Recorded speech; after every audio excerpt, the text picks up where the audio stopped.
चाहे कितने भी भगवान आ जाए, कुछ भी हो जाए, विभिन्न प्रकार के सिद्ध लोग आ जाएं, लेकिन अगर मैं अपने को नहीं जान पाया तो मैंने जाना ही नहीं ना।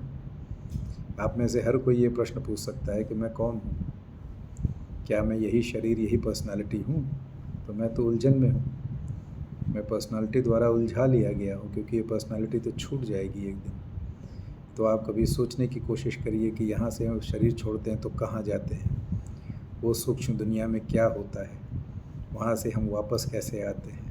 हमारे लोग कहते हैं कि हमारा पिछला कर्म है, तो पिछला कर्म क्या है? अगर एक परिस्थिति पर्टिकुलर है तो कर्म कैसे बनते हैं, बिगड़ते हैं, जैसे मेहर बाबा ने अपने गॉड स्पीक्स में लिखा। तो इन चीज़ों के प्रति जिज्ञासा आप बढ़ाएं। अब गॉड स्पीक में आप जो पढ़ते हैं वो तो अल्टीमेट है। आपको अगर नहीं समझ में आता है, कहीं और भी जाइए, आजकल तो एआई भी अच्छा आ गया है, और अगर आप उसमें डालते हैं तो उनके पास आंसर बड़े ही अच्छे आते हैं। तो अपने को खोजिए।